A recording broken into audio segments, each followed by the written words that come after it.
आज मैं आपको कुर्ती के आर्म होल, नेक और स्लीव्स कटिंग के कुछ खास टिप्स बताऊंगी जो आपके लिए बहुत ही जरूरी है और आपके बहुत ही काम भी आएंगे। तो आपका ज्यादा टाइम ना लेते हुए हम आज की इस कुर्ती की कटिंग को शुरू करते हैं।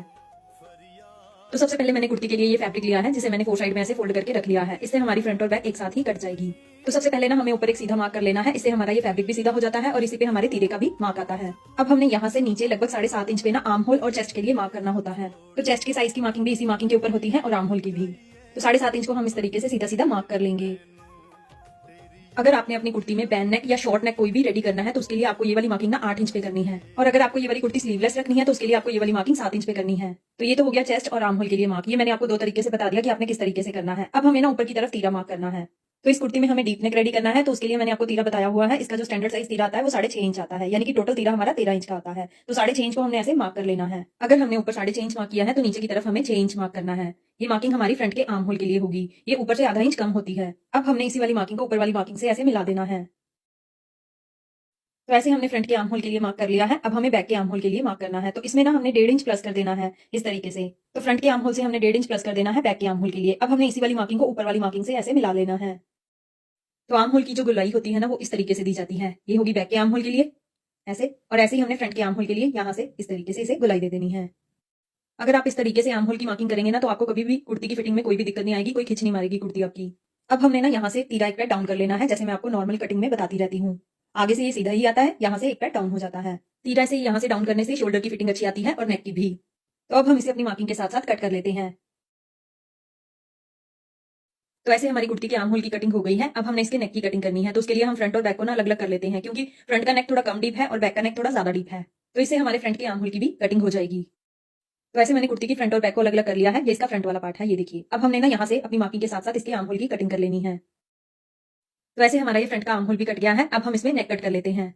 तो अब हम यहाँ पे अपने नेक की मार्किंग कर लेते हैं। ब्रॉड सेम ही आएगा फ्रंट और बैक का नेक, डीप थोड़ा अलग अलग होगा। तो इस तरीके से इसकी जो ब्रॉडनेस है वो मैं 3 इंच मार्क कर रही हूँ। टोटल हमारा नेक 6 इंच ब्रॉड आ जाएगा।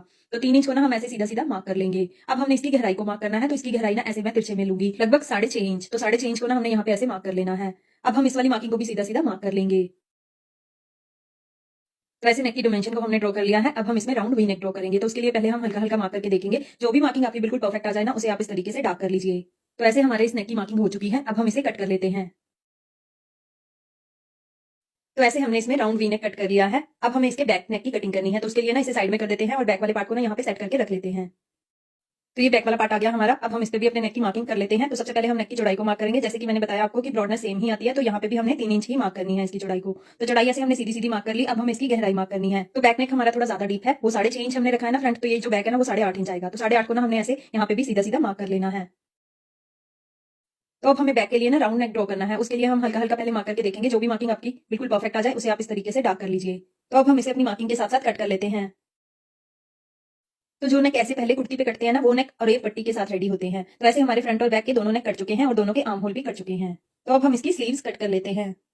तो बाकी बचे हुए फैब्रिक से हम इसकी स्लीव्स कट करेंगे। तो इसकी हाफ स्लीव्स कट करनी है हमने, उसके लिए भी मैंने फैब्रिक को ऐसे 4 साइड में फोल्ड करके रख लिया है। इसे हमारी दोनों स्लीव्स एक साथ ही कट जाएंगी। तो सबसे पहले हम स्लीव की लेंथ को मार्क करेंगे। तो स्लीव की लेंथ हमने ऊपर से इस तरीके से मार्क करनी है। मैंने यहाँ पे 8 इंच स्लीव की लेंथ रेडी करनी है, तो 8 इंच को ना मैं यहाँ पे ऐसे मार्क कर लूंगी। तो नीचे हमारे पास ये 1.5 इंच का फोल्डिंग का मार्जिन हो गया, इसीलिए हम इसे मार्क नहीं करेंगे। अब हमने ना ऊपर से नीचे की तरफ ना आर्म होल के लिए मार्क करना होता है। तो स्टैंडर्ड साइज की कुर्ती के लिए ये वाला मार्क ऊपर से 3 इंच पे आता है। अगर साइज कम है कुर्ती का तो यही वाला मार्क हमारा 2.5 इंच पे आएगा। तो हम 3 इंच को ना ऐसे सीधा सीधा मार्क कर लेंगे। तो अब हमें यहाँ पे ना स्लीव्स के आर्म होल की मार्किंग करनी है। तो उसके लिए एक फॉर्मूला होता है। चेस्ट के रेडी साइज को ना हमने 5 से डिवाइड करना होता है। जो भी हमारे पास आंसर आएगा उसे हमने यहाँ पे मार्क कर लेना है। रेडी साइज यानी कि जो हमने लूजिंग डाल के रेडी करना होता है कुर्ती पे साइज। मान लीजिए अगर हमारे पास चेस्ट का रेडी साइज यहाँ पे 40 इंच है कुर्ती पे, तो 40 को ना हमने 5 से डिवाइड करना है। हमारे पास आंसर आएगा 8 इंच। तो 8 इंच को ना हमने यहाँ पे ऐसे मार्क कर लेना है इस तरीके से। अगर आप इस फॉर्मूले से स्लीव के आर्म होल की मार्किंग करेंगे तो आपको कभी कोई प्रॉब्लम नहीं आएगी स्लीव चढ़ाने में, और आपकी फिटिंग भी बिल्कुल परफेक्ट आएगी। अब हमने ना यहाँ से राउंड मार्क करना है, यहाँ तक इस तरीके से हम ये मार्क करेंगे। तो ऐसे हमने आर्म होल की मार्किंग कर ली है। अब हमने ना नीचे से स्लीव की मोरी को मार्क करना है। तो यहाँ पे हमारे पास स्लीव की मोरी का रेडी साइज है 6 इंच। तो 6 इंच को ना हमने यहाँ पे ऐसे मार्क कर लेना है। तो अब हम इस वाली मार्किंग को इस वाली मार्किंग से ऐसे मिला लेंगे, और यहाँ से हमने एक्स्ट्रा मार्जिन को भी ऐसे ही मार्क कर लेना है, लगभग 1.5 इंच। तो अब हम इसे अपनी मार्किंग के साथ साथ कट कर लेंगे। तो ऐसे हमने स्लीव की कटिंग कर ली है। अब हमें ना यहाँ से स्लीव के फ्रंट के आर्म होल की भी कटिंग कर लेनी है। तो स्लीव पे फ्रंट का आर्म होल ना यहाँ से आधा इंच डाउन करता है, तो वो मैं अभी आपको पहले मार्क करके दिखाती हूँ। इस तरीके से राउंड मार्क करना हमने आधा इंच डाउन। जैसे कुर्ती पे फ्रंट का आर्म होल अलग से कटता है ना, वैसे ही स्लीव पे भी अलग से कटता है। तो इसके फ्रंट के आर्म होल की मार्किंग कुछ इस तरीके से आएगी। अब हम इसे अपनी मार्किंग के साथ साथ कट करेंगे, लेकिन उसके लिए ना हम सिर्फ फ्रंट के 2 पार्ट्स ही लेंगे। दोनों स्लीव के फ्रंट पार्ट को उठाएंगे और इस तरीके से इसकी कटिंग कर लेंगे। तो ऐसे हमारी स्लीव की भी पूरी कटिंग हो चुकी है।